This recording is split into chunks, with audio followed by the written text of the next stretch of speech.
Hello everyone, I welcome you again on our channel Exam Elan and this time I came up with the questions जैसा कि हमने last class में कहा था कि next class में जो प्रीवियस ईयर्स में क्वेश्चन पूछे गए हैं तो उनमें से कुछ और क्वेश्चन हैं जो हमने ऐड किए हैं। 10 क्वेश्चन हम पहले ही क्लास में ऑलरेडी कवर कर चुके हैं। आज की क्लास में हम ये नेक्स्ट क्वेश्चन अटेम्प्ट करने वाले हैं और इनमें से जो क्वेश्चन बैंकिंग में, एसएससी में, एनडी में जैसे आए हुए हैं वो एग्जैक्टली आपके सामने लिखे हुए हैं। So let's start with these questions और try and answer correctly.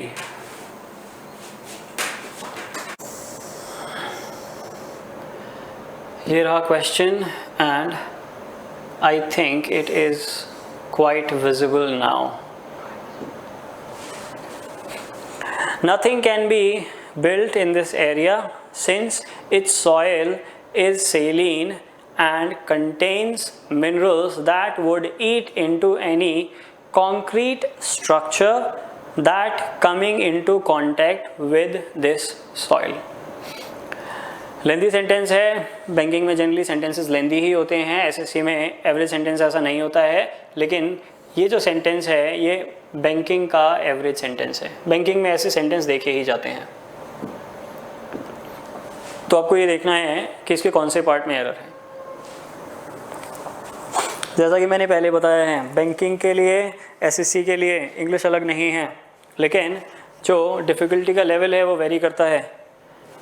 SSC में 4 ऑप्शन होते हैं, बैंकिंग में 5 ऑप्शन होते हैं। यहाँ सेंटेंस छोटा होता है, वहाँ सेंटेंस लेंदी होते हैं, लेकिन जो कॉन्सेप्ट हैं वो ग्रामर की वो दोनों में इक्वली अप्लाई होने वाली हैं, और दोनों में नहीं, हर किसी एग्जाम के लिए, क्योंकि grammar is same. So nothing can be built in this area since its soil is saline and contains minerals that would eat into any concrete structure that coming into contact with this soil. कुछ लोगों को error मिला होगा, कुछ को नहीं मिला होगा। कुछ लोग तो एंड तक पहुंचते पहुंचते ये भूल गए होंगे कि पहले क्या पढ़ा था,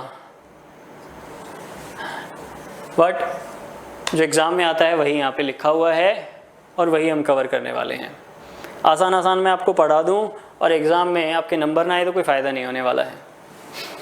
तो कुछ लोगों ने पता लगा लिया होगा एरर किस पार्ट में है। स्ट्रक्चर देखो, सबसे पहले मैंने कहा है कि जब हमने टेंस किया तो मैंने कहा था कि हर सेंटेंस को पहचानो कि वो कौन से टेंस में है। टेंस पहचानना शुरू करो। कैसे पहचानोगे? वर्ब से। Nothing can be built, helping verb और मेन वर्ब लिखी गई है, ये रही। एक सेंटेंस यहाँ पे ख़त्म हो रहा है, कंजंक्शन यूज़ किया सेंस, और यहाँ पे शुरू हो रही है दूसरी verb. It's soil is saline. Saline का मतलब होता है सॉल्टी, जिसमें सॉल्ट होता है, नमक होता है। तो जिस एरिया की बात कर रहा है उस एरिया की जो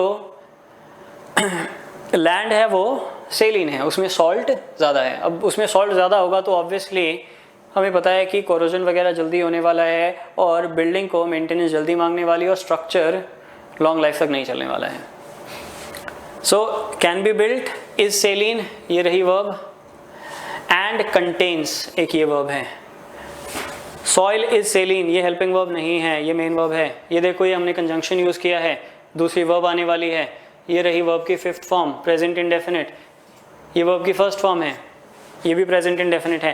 कैन बी बिल्ट, बी के साथ B3 लिखा गया है, तो ये कैन हेल्पिंग वर्ब है, बी भी हेल्पिंग वर्ब है, और बिल्ट जो है वो मेन वर्ब है 3rd फॉर्म में, और ये जो स्ट्रक्चर लिखा गया है ये पैसिव वॉइस में लिखा गया है। अब पैसिव वॉइस क्या है, कैसे पहचानते हो, उसको बाद में देखेंगे, क्योंकि उस पार्ट में कोई गलती नहीं है। Let me make it easy, इस पार्ट में, पहले पार्ट में कोई भी गलती नहीं है। Since it's soil is saline and contains minerals that would eat into, would modal है, जैसे कैन मॉडल है, ये हेल्पिंग वर्ब है। ईट इनटू एक फ्रेजल वर्ब है। यहाँ पे ईट का मतलब खाना ही है, लेकिन लिटरली जैसे कोई खाना खाता है वैसे नहीं। यहाँ ईट इनटू एक फ्रेजल वर्ब है जिसका मतलब होता है ग्रेजुअली चीज़ों को डिस्ट्रॉय करना, या जो चीज़ें डीके होती हैं टाइम के साथ उसको ईट इनटू कहा जाता है। तो ईट वर्ब की 1st फॉर्म है, किसी भी मॉडल के साथ हमेशा 1st फॉर्म लिखी जाती है, keep that in mind. Use V1 with every modal, जितने भी मॉडल होते हैं can, could, may, might, will, shall, would, should, उन सब के साथ हमेशा वर्ब की फर्स्ट फॉर्म ही आएगी। कहोगे फिर यहाँ तो नहीं है, यहाँ ये सेंटेंस पैसिव वॉइस में लिखा गया है, इसी वजह से ये रही बी जो फर्स्ट फॉर्म है। नेक्स्ट, मतलब आगे बढ़ो, नेक्स्ट वर्ब ढूंढो। Eat into any concrete structure that coming. अब देखो ये कमिंग लिखा गया है V1 प्लस ING। अब हमने इतना तो ज़रूर सीखा है कि कोई भी ING वाली फॉर्म होती है वो अकेली नहीं आती है, ये पहली वाली क्लासेस में कवर किया है कि ING हमेशा इज MR के साथ ही आता है, तभी वो प्रेजेंट या पास्ट कॉन्टिन्यूस बनाता है। इज MR के साथ कमिंग लिखा तो प्रेजेंट कॉन्टिन्यूस, जैसे थोड़ी देर पहले लिखा था, रिमेंबर थोड़ी देर पहले सेंटेंस था हांस इज कमिंग फ्रॉम टोक्यो, तो वहाँ इज कमिंग है क्योंकि वो प्रेजेंट कॉन्टिन्यूस है, क्योंकि वो उस टाइम पे आ रहा था। तो यहाँ पे क्या कमिंग का मतलब आना है, एक्शन है ऐसा, और अगर है तो फिर इसकी इज MR कहाँ है। तो हालांकि हमें इसी बात से पता लग जाएगा कि कमिंग जो है वो अकेला नहीं आ सकता है, क्योंकि इसके साथ हमेशा हेल्पिंग वर्ब होती है, तो गलती डेफिनेटली यहाँ पे है, कमिंग नहीं होगा। अब क्वेश्चन ये है कि अगर कमिंग नहीं होगा तो होगा क्या। दो बातें होती हैं। पहला, एग्जाम के पॉइंट ऑफ व्यू से अगर हम सीधा सीधा कहूँ, आपको सिर्फ इतना पता लगाना है, इसमें एरर स्पॉटिंग में सिर्फ इतना पता लगाना होता है कि गलती किस पार्ट में है, चाहे वो आपको बोलने में गलत लगे या उसको ग्रामर के हिसाब से गलत जस्टिफाई करो कि ग्रामर के हिसाब से वो गलत है, तो आपको गलती का पता होना चाहिए, आपको नंबर मिल जाएंगे। यहाँ पे अगर आपको ये भी, अगर मान लो कि ये नहीं पता है कि ये सही कैसे होगा, तब भी कोई प्रॉब्लम नहीं है, आप ऑप्शन डी सिलेक्ट करने वाले हो और डेफिनेटली आंसर डी है और एग्जामिनर आपको मार्क्स दे देगा अकॉर्डिंगली, तो आंसर तो हो गया। बट प्रॉब्लम यहाँ होती है कि जब इसी को अंडरलाइन करके 4 ऑप्शन दे दिए जाएंगे तो आपको कैसे पता लगेगा कौन सा सिलेक्ट करना है, जिसके लिए आपको कॉन्सेप्ट समझने की जरूरत होती है।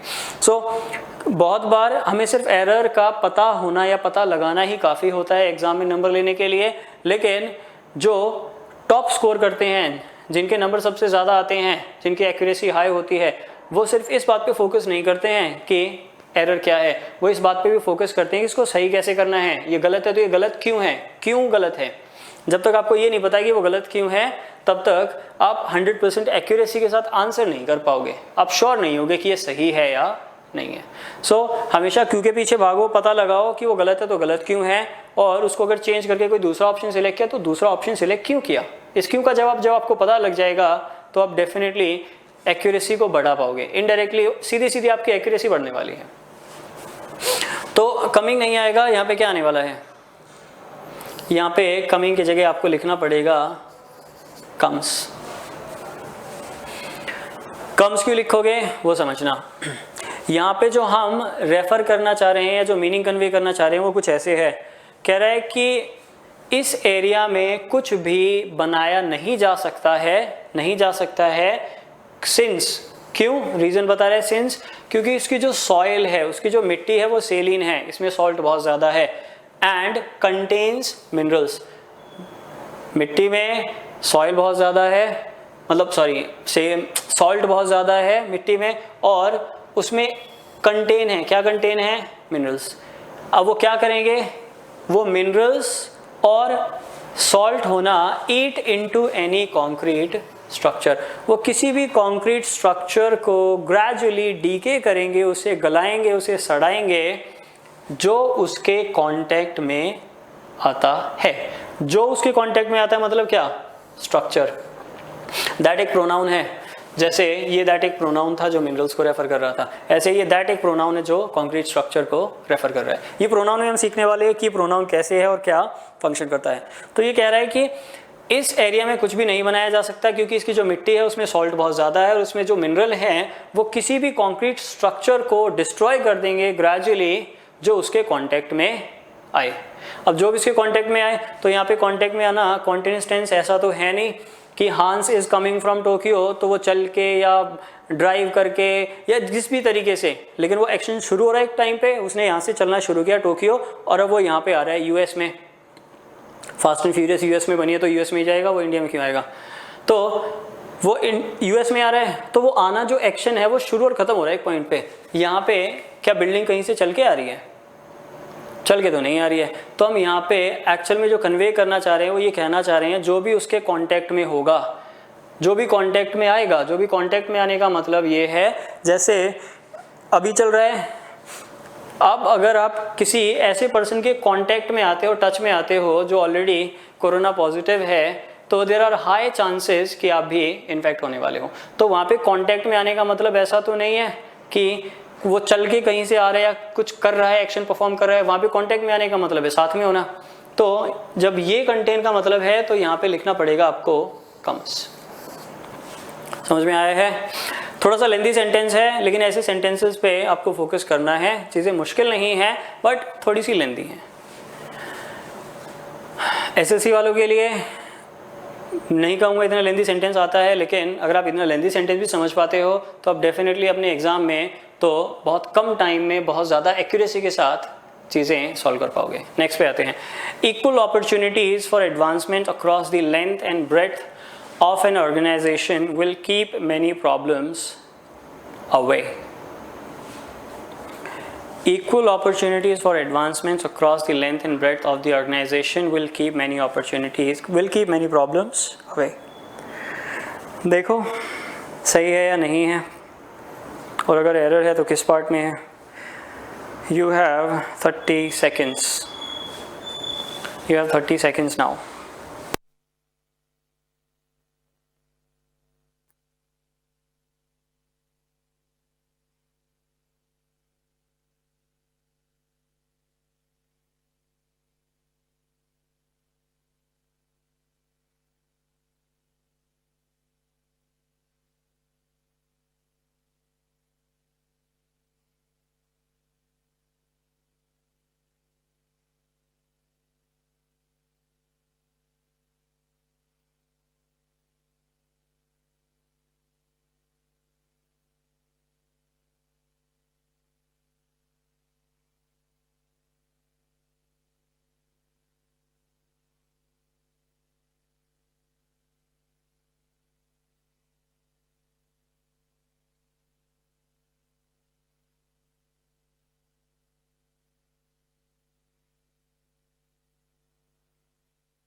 मिला एरर? चलिए देखते हैं। Equal opportunities for advancement across the length and breadth of an organization will keep many problems away. Sentence का मीनिंग अगर आप समझोगे तो आपको क्लियरली समझ में आ जाएगा कि स्पीकर क्या कन्वे करना चाह रहे हैं। सेंटेंस का स्ट्रक्चर अगर हम देखें तो ये लिखा गया है, फ्यूचर में लिखा है will keep many problems away, will keep. लेकिन यहाँ पे देखो मीनिंग कह रहा है कि अगर इक्वल अपॉर्चुनिटी मिलती है एडवांसमेंट की, सुधार की, किसी के लिए भी, कहाँ पे? Across the length and breadth. Length and breadth यहाँ पे फ्रेज के तरीके से, एडियम के तरीके से यूज़ किया गया है, मतलब हर तरीके से पॉसिबली ऑफ एन ऑर्गेनाइजेशन। तो उससे जितनी भी प्रॉब्लम्स होंगी वो सारी प्रॉब्लम दूर रहेंगी, सारी प्रॉब्लम्स दूर रहेंगी। तो क्या आप इसको प्रोबेबिलिटी कहना चाह रहे हो? क्या ये प्रोबेबल होगा या डेफिनेटली ऐसे ही होता है कि अगर आप इक्वल अपॉर्चुनिटीज़ दोगे एडवांसमेंट के लिए तो किसी भी ऑर्गेनाइजेशन में जो प्रॉब्लम हैं वो दूर रहेंगी? क्या ये फैक्ट नहीं है कि इक्वल अपॉर्चुनिटी मिली है तो क्या होगा उसका रिजल्ट? उसका रिजल्ट होगा कि जो प्रॉब्लम है वो दूर होंगी, और अगर वो प्रॉब्लम दूर होंगी तो यहाँ पे लिखा है विल कीप, जो फ्यूचर को लिखा गया है, फ्यूचर में लिखा गया है। फ्यूचर में नहीं लिखा जाएगा क्योंकि विल कीप का मतलब होगा कि कहीं ना कहीं प्रॉबेबल होगा, लेकिन हम यहाँ पे प्रॉबेबल नहीं कहना चाह रहे, हम यहाँ पे कहना चाह रहे हैं कि डेफिनेट है। अगर इक्वल अपॉर्चुनिटी मिलती है तो डेफिनेटली जो प्रॉब्लम्स हैं वो दूर रहेंगी। ऐसा नहीं है कि इक्वल अपॉर्चुनिटी मिलने के बाद शायद नहीं है, इट इज़ डेफिनेट। और अगर ये डेफिनेट है तो यहाँ पे विल कीप की जगह लिखोगे keeps. So equal opportunities for advancements across the length and breadth of organisation, equal opportunities लिखा हुआ है तो इक्वल अपॉर्चुनिटीज को ध्यान में रखते हुए यहाँ पे आप जो लिखने वाले हो वो कीप्स नहीं कीप लिखोगे। Keep many problems away. Next, the market continues to be positive, and in the next quarter we expected the trend to continue with the onset of festive season. PO में आया हुआ है दोबारा से, इसलिए sentence थोड़ा सा लेंदी है। तो कह रहा है कि the market continues to be positive, market अब पॉजिटिव होती जा रही है, जो डेफिनेटली सिचुएशन में अप्लाई भी होता है कि कोरोना के बाद अब जैसी जैसी चीज़ें, लॉकडाउन खुलता जा रहा है, ऑलमोस्ट हर एक्टिविटी को अलाउ कर दिया गया है स्कूल कोचिंग वगैरह के अलावा। तो कह रहा है कि the market continues to be positive, positive हो रही है, विच इज़ ट्रू। फिर कह रहा है and in the next quarter, in the next quarter मतलब आने वाले क्वार्टर में, कि साल का जो नेक्स्ट क्वार्टर आने वाला है उसमें क्या होगा, we expected the trend to continue. Expected ये तो पास्ट हो गया है, तो वी एक्सपेक्टेड नहीं, हम एक्सपेक्ट कर रहे हैं कि ऐसा होगा। तो वी विल एक्सपेक्ट भी नहीं होगा, हम एक्सपेक्ट आज कर रहे हैं कि नेक्स्ट क्वार्टर में क्या होगा। सो वी एक्सपेक्ट कर रहे हैं क्या, the trend to continue with the onset of festive season, कि फेस्टिव सीजन आए, फेस्टिवल वगैरह आ रहे हैं, तो मार्केट है वो कंटिन्यूली पॉजिटिव ही होती रहेगी। Next, one of my drawbacks is that I did not have tolerance of ambiguity. I did not have, do did के साथ हमेशा फर्स्ट फॉर्म ही आती है, ये हमने ऑलरेडी कवर किया है, which means did not had कभी नहीं हो सकता, ये गलत है। डिड नॉट हैव हो सकता है, डू नॉट हैव हो सकता है, क्योंकि डू डज डिड के साथ फर्स्ट फॉर्म आती है। I am not tolerance, I am not tolerance नहीं हो सकता है। टॉलरेंस जो है वो एक नाउन है, लेकिन यहाँ पे हम एडजेक्टिव लिखते तो सिचुएशन अलग होती। टॉलरेंट अगर होते लिखते तो उसकी क्वालिटी हो सकती थी, लेकिन टॉलरेंस का मतलब होता है बर्दाश्त की क्षमता। जब वो कोई किसी चीज़ को बर्दाश्त करता है तो उसको कहा जाता है tolerance. So I am not tolerance, मैं टॉलरेंस नहीं हूँ, मैं बर्दाश्त नहीं हूँ, नहीं ऐसा तो होगा नहीं, तो टॉलरेंट होना चाहिए था शायद, तब तो सही होता भी। तो आई एम नॉट टॉलरेंस तो नहीं हो सकता। जैसे कोई आपसे कहे आई एम नॉट कॉन्फिडेंस या ही इज़ नॉट कॉन्फिडेंस, तो ही इज़ नॉट कॉन्फिडेंस सही नहीं होगा, ही इज़ नॉट कॉन्फिडेंट तो सही हो सकता है, क्योंकि कॉन्फिडेंट एक एडजेक्टिव है, लेकिन कॉन्फिडेंस तो कोई अपने आप को नहीं कह सकता। कोई ये तो नहीं कह सकता मैं कॉन्फिडेंस हूँ, मैं कॉन्फिडेंट हूँ, मेरी क्वालिटी है वो, लेकिन मैं खुद तो कॉन्फिडेंस नहीं हूँ। क्या मेरा नाम कॉन्फिडेंस है, ऐसा तो नहीं कह सकते। तो ये भी स्ट्रक्चर गलत है। और नो इम्प्रूवमेंट, देखो क्या लिखोगे, one of my drawbacks is लिखा है, तो क्या कह रहे हैं, प्रेजेंट में, डेफिनेटली प्रेजेंट इंडेफिनिट है, कि मेरे ड्रॉबैक्स में से एक है। एक क्या है, अब एक है वो आज भी है, और वो आज भी है तो क्या है, I do not have the tolerance of ambiguity. Present में लिखा है तो प्रेजेंट में ही लेके चलोगे, पास्ट में नहीं लेके जाने वाले हो। अगर यहाँ पे वॉज होता तो शायद पॉसिबिलिटी होती कि आप यहाँ पे डिड नॉट हैव लिख पाते। Next, I am sure that he has recovered from his illness and he will accompany us to the picnic spot. नहीं दिख रहा है,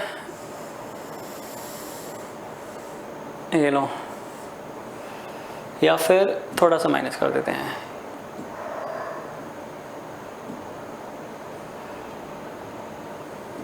पढ़ो और देखो,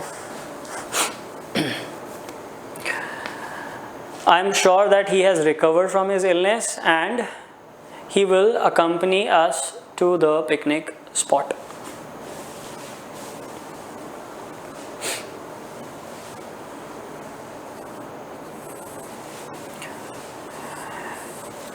कंपनी और कंपनी में डिफरेंस क्या है? कंपनी या कंपनी का मतलब होता है किसी का साथ देना, लेकिन डिफरेंस सिर्फ इतना ये है कि कंपनी जो होता है वो जनरली इनट्रांजिटिव वर्ब के तरीके से यूज़ किया जाता है, और कंपनी जो होता है वो ट्रांजिटिवली यूज़ किया जाता है। अब ट्रांजिटिव और इनट्रांजिटिव वर्ब में डिफरेंस क्या है, हम वर्ब में सीखने वाले हैं। तो अब देखो कि आप कौन सा ऑप्शन सेलेक्ट करने वाले हो। अभी हम ट्रांजिटिव और इनट्रांजिटिव वर्ब पे नहीं जाने वाले हैं, लेकिन टेंस के हिसाब से देखो कौन सा ऑप्शन आप सेलेक्ट करने वाले हो।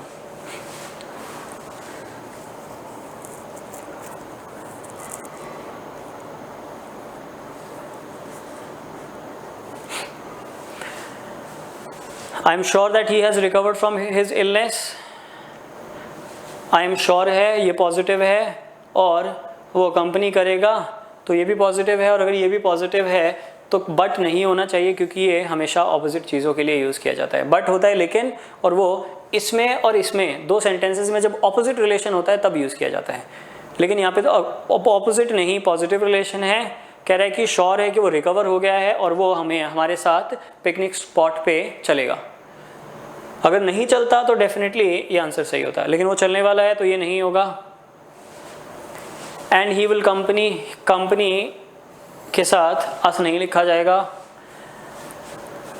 And that he will company, and that, यहाँ पे एंड और दैट लिखा गया है, एक एंड लिखा गया है और एक दैट लिखा गया है, दो कंजंक्शन एक साथ लिखे गए हैं। तो कौन सा ऑप्शन सिलेक्ट करोगे, जो लिखा हुआ है वही या एंड दैट? जब भी ऐसी सिचुएशन आपके सामने आए कि एंड लिखा है एंड दैट लिखा हुआ है, दोनों में से कौन सा सिलेक्ट होगा, सिर्फ इतना काउंट कर लेना कि नंबर ऑफ सेंटेंसेस कितने जोड़े गए हैं एक दूसरे के साथ, या क्लाउजेस कितने जोड़े गए हैं। क्लाउज क्या होता है, सिंपल सेंटेंस को हम क्लाउज कहते हैं। तो अब यहाँ पे देखना क्या रहा है, आई एम श्योर पहला, फिर दैट हमने कंजंक्शन लिखा जो जोड़ रहा है, ही has recovered from his illness second, दो गए हैं। इन दोनों को जोड़ने के लिए हमने क्या यूज़ किया है, दैट, तो इन दोनों का रिलेशन क्लियर है। एंड हम यूज़ कर रहे हैं किसको, इसको किसके साथ जोड़ने के लिए, इसके साथ जोड़ने के लिए।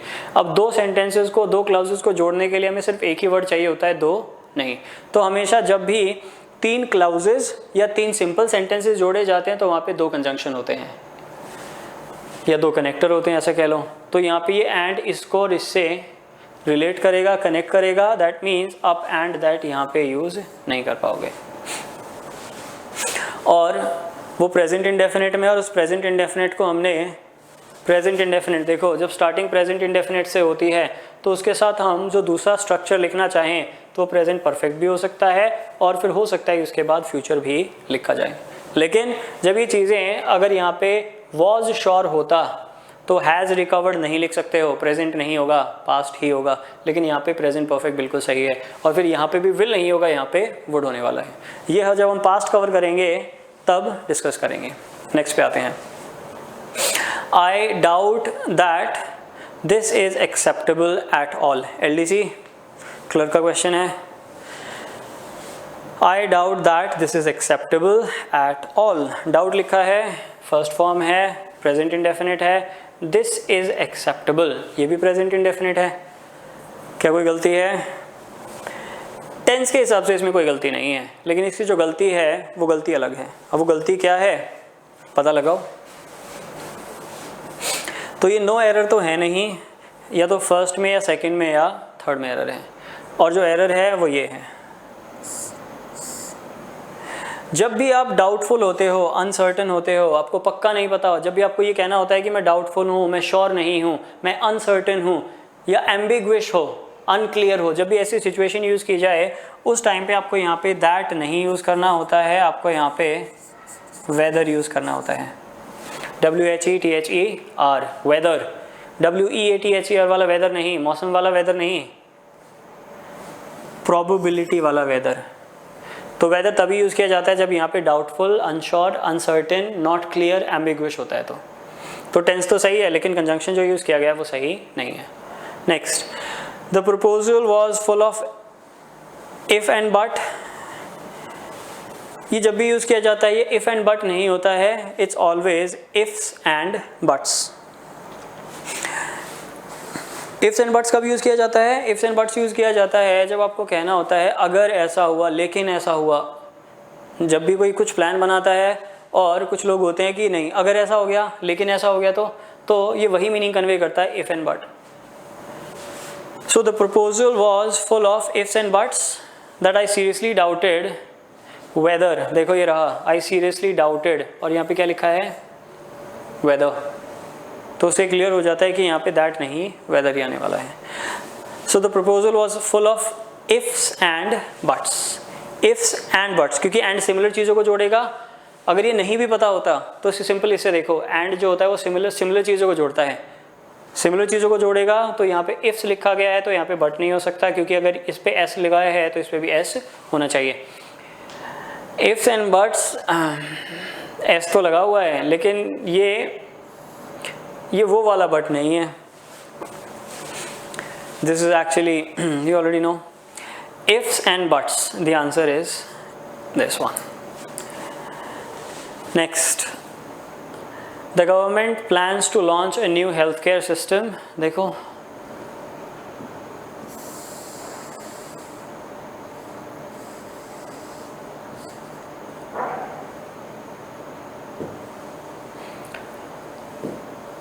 The government plans to launch a new healthcare system which consists of a website where people registration for insurance, a data center which stores records, and an interface which provides insurance companies with information. आपको क्या करना है, video को pause कर लो और सोचो कि answer कहाँ पे है, क्योंकि इसमें टाइम लगने वाला है। लेकिन आप पॉज करो, मैं आंसर अभी कर देता हूँ। यहाँ पे जो आंसर होने वाला है वो आंसर होने वाला है ये। रजिस्ट्रेशन नहीं लिखोगे, इस रजिस्ट्रेशन की जगह जो लिखोगे वो होने वाला है रजिस्टर।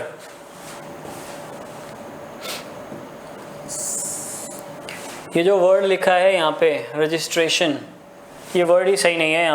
यहाँ पे आपको रजिस्ट्रेशन नहीं लिखना है, यहाँ पे लिखा है पीपल, जो कि एक सब्जेक्ट है और इस सब्जेक्ट को यहाँ पे वर्ब चाहिए।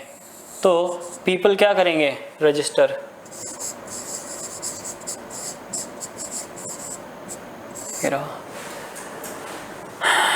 सेंटेंस का मीनिंग समझो क्या कह रहा है। सेंटेंस का मीनिंग कह रहा है कि गवर्नमेंट प्लान कर रही है, क्या प्लान कर रही है, लॉन्च करने के लिए क्या, हेल्थ केयर सिस्टम, एक ऐसा हेल्थ केयर सिस्टम जिसमें कंसिस्ट होगा, देखो ये रहा, विच एक सब्जेक्ट है, इसकी वर्ब ये रहा। तो ये हेल्थ केयर सिस्टम, विच का मतलब है हेल्थ केयर सिस्टम। तो एक हेल्थ केयर सिस्टम जो कंसिस्ट करता है क्या क्या चीज़ें, जहाँ लोग क्या करेंगे, रजिस्टर करेंगे। किस चीज़ के लिए रजिस्टर करेंगे, इंश्योरेंस के लिए। और क्या करेंगे, और क्या होगा वहाँ पे, एक डेटा सेंटर होगा। डेटा सेंटर क्या करेगा, डेटा सेंटर है तो डेटा स्टोर करेगा, तभी उसको डेटा सेंटर कहा गया है। तो क्या करेगा, विच स्टोर्स, इस विच का मतलब है डेटा सेंटर जो स्टोर करेगा रिकॉर्ड। क्या जो प्रोवाइड करेंगे, ये रिकॉर्ड क्या प्रोवाइड करेंगे, insurance companies with the information. तो एक ऐसा हेल्थ केयर सिस्टम लॉन्च करने वाली है जिसमें लोग अपना रजिस्टर कर पाएंगे इंश्योरेंस के लिए। एक डेटा सेंटर होगा जहाँ पे सारे लोगों के रिकॉर्ड स्टोर होंगे और वो रिकॉर्ड कंपनीज को इंफॉर्मेशन प्रोवाइड करेंगे उन लोगों के बारे में जिन्होंने रजिस्टर किया है। जैसे आप भी अगर आप कोई पॉलिसी लेते हो, इंश्योरेंस करवाते हो, तो आपका रिकॉर्ड उनके पास ऑलरेडी होता है क्योंकि उनका डेटा सेंटर ऑलरेडी बना हुआ है। तो ये पीपल के साथ लिखोगे रजिस्टर, और ये भी प्रेजेंट के इंडेफिनिट में होने वाला है। नेक्स्ट आते हैं, बायोलॉजिस्ट्स बिलीव। बायोलॉजिस्ट कौन होते हैं, बायोलॉजिस्ट। ये बायोलॉजिस्ट्स नहीं होता है, बायोलॉजी नहीं होता है बोलने में जनरली। हालांकि इससे कोई फ़र्क नहीं पड़ता है कि आप क्या बोल रहे हो, लेकिन अगर हम इसकी करेक्ट प्रोनाउंसिएशन देखें तो जो इसको ब्रेक किया जाता है, इसको जो ब्रेक किया जाता है, कीप दैट इन माइंड। इस वर्ड को जब आप ब्रेक करोगे तो वो ऐसे ब्रेक होता है, यहाँ से जो आप पॉज दोगे वो वहाँ पे यहाँ पे पॉज देने वाले हो। आपको लॉजी, आई मीन ये जनरली हम करते हैं, ये हम करते हैं। This is what we do, कि हम क्या करते हैं कि हमने बायो लिखा और लॉजी लिखा। हालांकि प्रोनाउंसिएशन ऐसा नहीं है कि गलत होती है, प्रोनाउंसिएशन वेरी करती है अलग अलग कंट्रीज़ में, क्योंकि उनकी जो फर्स्ट लैंग्वेज होती है वो इम्पैक्ट करती है उनकी प्रोनाउंसिएशन पे। तो प्रोनाउंसिएशन को आप ये नहीं कह सकते हो कि वो डेफिनेटली गलत है या डेफिनेटली सही है, वो जगह के हिसाब से वेरी करेगी। लेकिन एक स्टैंडर्ड के हिसाब से अगर हम देखें, क्योंकि हमारी लैंग्वेज नहीं है तो हमें बाहर से सीखनी पड़ती है, तो इसकी जो प्रोनाउंसिएशन जो जनरली होती है, जो ब्रेक करना होता है, वो ऐसे ही ब्रेक करना होता है,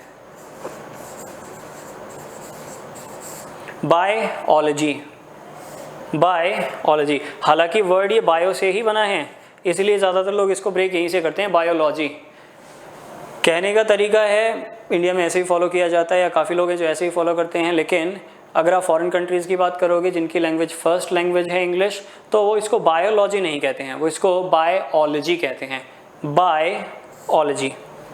ऐसे ही बायोलॉजिस्ट, बायोलॉजिस्ट नहीं। हालांकि डजंट मैटर, कोई फ़र्क नहीं पड़ता है स्पीकिंग से, लेकिन आपको करेक्ट प्रोनाउंसिएशन पता होनी चाहिए। ऐसे बहुत सारे लोग हैं जिनकी प्रोनाउंसिएशन में प्रॉब्लम होती है। एक इंसिडेंट सुनाता हूँ, सुनो। आर्टिकल का चैप्टर चल रहा था एक क्लास में, और मैं वहाँ पे समझा रहा था कि जो साउंड होता है वो डिसाइड करता है कि वहाँ पे ए आएगा या एन आएगा। तो अब किसी ने मेरे से पूछा कि, मैंने कहा कि SBI जो होता है, SBI,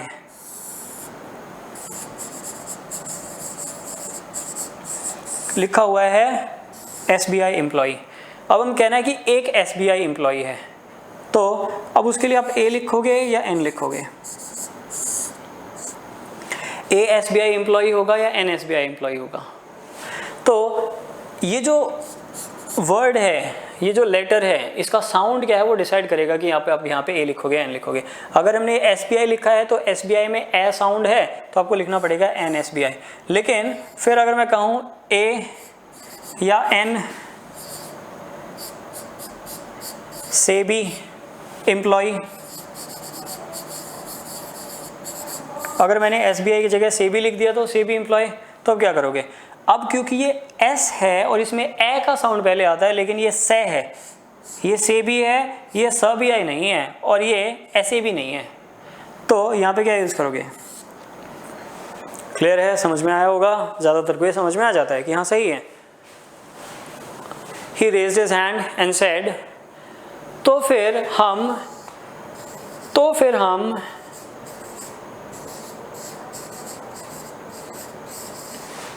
स्कूल के पहले N क्यों नहीं लिखते, A क्यों लिखते हैं?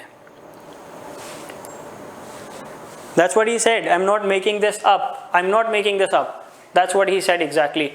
कि फिर हम स्कूल के पहले A स्कूल क्यों कहते हैं, N स्कूल क्यों नहीं कहते? ये भी तो SBI और स्कूल ही तो है। Then I told him कि नहीं भाई, ये जो वर्ड है ना, ये है स्कूल, ये स्कूल है। कहा कि नहीं स्कूल तो नहीं होता है सर। मैंने कि होता है, मैंने सुना है लोगों को बोलते हुए। बोला कि नहीं मैंने तो स्कूल बोलते हुए सुना है और हम स्कूल बोलते हैं। तो मैंने कि यही प्रॉब्लम है इंडिया में कि उनकी जो फर्स्ट लैंग्वेज होती है वो उसके हिसाब से ही वर्ड की प्रोनाउंसिएशन करते हैं और वो आर्टिकल में कभी कभार प्रॉब्लम क्रिएट कर देती है। तो मेरी साइड जनरली लोग क्या बोलते हैं? स्कूल। वो स्कूल नहीं बोलते, वो स्कूल भी नहीं बोलते हैं, वो बोलते हैं स्कूल। उनका जो स्ट्रेस है वो स्टार्टिंग से नहीं बाद में हो जाता है। स्कूल, कूल मतलब कूल में स जोड़ दिया, स्कूल।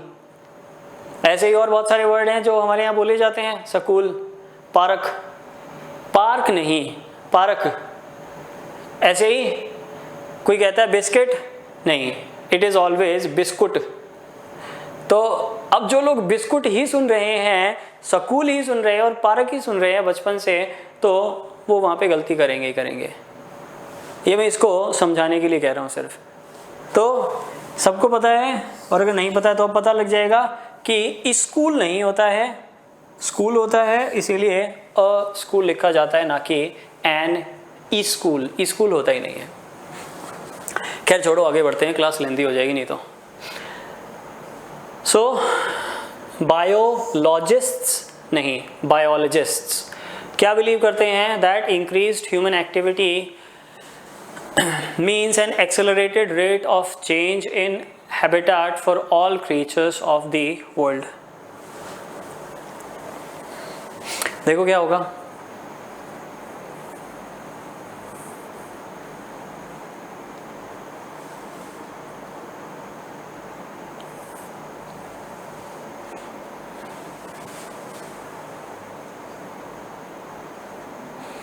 देखो डिफरेंस, जब ऐसी सिचुएशन में कंफ्यूज हो, आपको पता नहीं लगे कि कैसे लिख करना है, तो दोनों में डिफरेंस, जो ऑप्शन है उनमें डिफरेंट ढूंढना शुरू कर दो। देखो क्या लिखा है, N accelerated rate of change, accelerated rate of change, accelerated rate from change. ये हुआ ह्यूमन एक्टिविटी, सिंगुलर है, एक्टिविटी सिंगुलर, उसके हिसाब से SEIS लिखा गया, सही है। यहाँ लिखा है ह्यूमन एक्टिविटीज़ और यहाँ पे लिखा गया है मीन, तो वर्ब तो उस हिसाब से चेंज कर दी, चलो कोई नहीं है। लेकिन डिफरेंस है कि यहाँ पे ऑफ लिखा गया, यहाँ पे फ्रॉम लिखा गया है। तो यहाँ लिखा गया है human activity is meaning, human activity is meaning नहीं,